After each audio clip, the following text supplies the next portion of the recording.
echo of his call. ஆண்டவர் இந்த காலை வேளையில் உங்களை ஆசீர்வதிப்பாராக. ప్రభు ఈ ప్రొద్దుట వేళ మిమ్మల్ని అందరినీ ఆశీర్వదించును గాక. சங்கீத புஸ்தகத்தின் 5:11 நாம் படிக்கும்போது కీర్తనల గ్రంథం 5వ అధికారం 11వ వచనం చదివేటప్పుడు உம்மை நம்புகிறவர்கள் யாவரும் சந்தோஷப்படுவார்கள், నిన్ను ఆశ్రయించు వారందరూ సంతోషించుదురు, நீர் அவர்களை காப்பாற்றுவீர். నీవే వారిని కాపాడుదువు అని రాయబడింది. பல நம்பிக்கைகள் நிறைந்த இந்த உலகத்தில் நாம் வாழ்கிறோம். ఈ లోకంలో ఎన్నో నమ్మకాలతో మన జీవితంలో జీవిస్తున్నాము. நாம் இப்பொழுது படித்த பகுதியானது சங்கீதக்காரராகிய தாவீதினுடைய ஒரு பாடலாக இருக்கிறது. ఇప్పుడు మనం చదివిన కీర్తన దావీదు రాజు రాసిన కీర్తన. மனிதர்கள் தம்மிலும் பலசாலிகளை நம்புகிறார்கள், அவர்களை சார்ந்திருக்கிறார்கள். మనుషులు తనకన్నా బలంగా ఉన్న వాళ్ళని బలశాలిలను వాళ్ళు నమ్ముకుంటారు ఈ జీవితంలో. அந்த நம்பிக்கை எல்லா நேரங்களிலும் கை கொடுப்பதில்லை. అలాంటి నమ్మకం అన్ని సమయాల్లో వాళ్ళకి చెయ్యవదు. இங்கே தாவீது அரசன் மிக நெருக்கப்பட்ட நேரத்தில் இந்த வார்த்தைகளை சொல்லுகிறார். ఇక్కడ దావీదు రాజు చాలా ఇబ్బందిలో ఉన్న సమయంలో, ఇరుకులో ఉన్న సమయంలో ఈ వచనాలు తెలియజేస్తున్నాడు. அவருடைய வாழ்க்கையிலும் அவரை விட பலசாலிகளான பல சத்துருக்கள் அவரை நெருக்கினார்கள். ఆయన జీవితంలో కూడా ఆయన కన్నా బలశాలులుగా ఉన్న ఆయనని ఎదిరించి వాళ్ళు ఆయనన్ని చుట్టుముట్టారు. உண்மையற்ற மனிதர்கள் பல பாதிப்புகளை ஏற்படுத்தினார்கள்.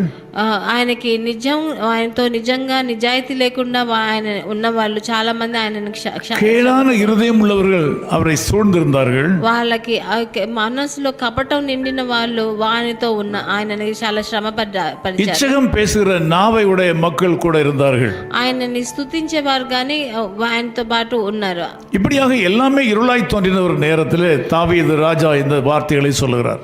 అలాగా ఎటు చూసినా అంధకారంగా ఉన్న సమయంలో దావీదు రాజు ఈ మాటలను సెలవిస్తున్నాడు. ஆண்டவரே, உம்மை நம்புகிறவர்கள் யாவரும் சந்தோஷப்படுவார்கள், ప్రభువా నిన్ను ఆశ్రయించి వారందరూ సంతోషించుదురు అని చెప్తున్నాడు. ஏனென்றால் நீர் அவர்களை காப்பாற்றுவீர். ఎందుకంటే మీరు వారిని కాపాడుదువు అని రాయబడింది. அன்பு தேவ பிள்ளைகளே, உங்கள் வாழ்க்கையிலும் எல்லா பகுதியிலும் இன்றைக்கு இருளாய் தோன்றுகிறதா?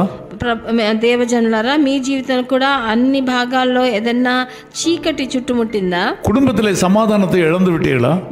మీ కుటుంబ జీవితంలో నెమ్మది లేకుండా కష్టపడుతున్నారా? குடும்பத்தில் உள்ள பிள்ளைகளுடைய வாழ்க்கையை குறித்து நீங்கள் துக்கிக்கிறீர்களா?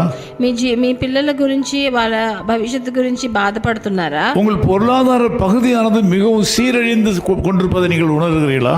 మీ ఆర్థిక పరిస్థితి చాలా మోసమై పోయి ఉందా? எல்லாமே இருளாய் தோன்றுகிற காலை வேளையில் நீங்கள் கர்த்தரை இயேசு கிறிஸ்துவை நம்புங்கள். అన్ని చీకటికరంగా ఉన్న మీ చుట్టుముట్టు ఉన్న చోటల్లో కూడా ప్రభువైన యేసుక్రీస్తుని మీరు నమ్మవచ్చు. அவர் உங்களை ஒருபோதும் கைவிட மாட்டார். ఆయన ఒక్క రోజు కూడా మీ చేయి వదలడు. நீங்கள் நீண்ட காலமாக அவரை நம்பித்தான் இருக்கிறீர்கள். మీరు చాలా సంవత్సరాలుగా ఆయన నమ్ముతూనే ఉన్నారు. இந்த காலை வேளையில் உங்களுக்கு ஒரு விசேஷ நம்பிக்கை தேவை.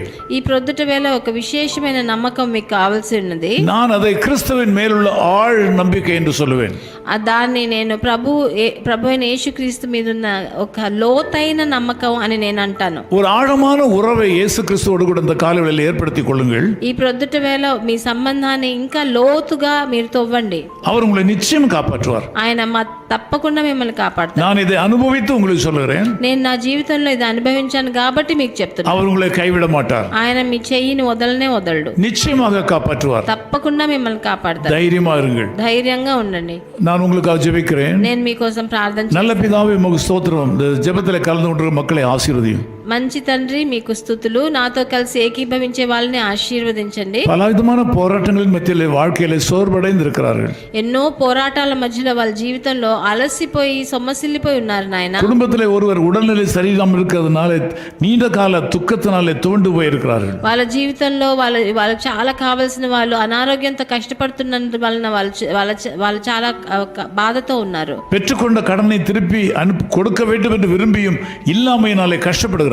వాళ్ళు ఇవ్వవలసిన అప్పు లేకుండా కృంగిపోతున్నారు నాయన. இந்த காலவெளியில் இந்த மக்களுக்கு இறங்க வேண்டும் என்று ஜெபிக்கிறேன். ఈ ప్రొద్దుట వేళ వీళ్ళ మీద మీరు కనికరం చూపించాలని నేను వేడుకుంటున్నాను. உம்முடைய அற்புத கரம் இந்த மக்களை தாங்குவதாக. మీ అద్భుతమైన చేయి, హస్తం వాళ్ళ మీద మీరు చాపండి. இவர்கள் உம்மை நம்பி இருக்கிறபடினாலே நீர் அவளுக்கு தீவிரமாக வந்து அவளை காப்பாற்ற வேண்டும் என்று ஜெபிக்கிறேன். వారు మిమ్మల్ని ఆశ్రయించారు కాబట్టి మీరు తీవ్రంగా వచ్చి వాళ్ళకి సహాయం చేయండి. இயேசு கிறிஸ்துவின் நாமத்தில் ஜெபிக்கிறோம் பிதாவே. ప్రభు అయిన యేసుక్రీస్తు నామం నందున వేడుకుంటున్నాం తండ్రి. ஆமென். ஆமென். நான் உம்மை உறுதியாக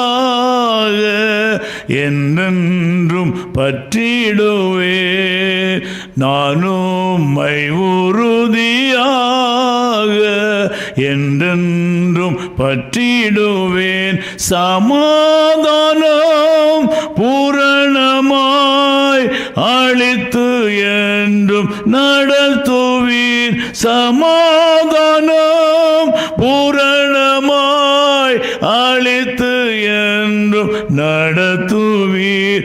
நான் உம்மை உறுதியாக என்றென்றும் பற்றிடுவேன். His Call Ministries, 10 Muhammad Abdullah 2nd Street, opposite International Cricket Stadium, Chepauk, Chennai 600005, India. Phone 9144-2852-8282. Mobile phone and WhatsApp 91-98412-71858. Email sam@echoofhiscall.org. Website www.echoofhiscall.org. God bless you.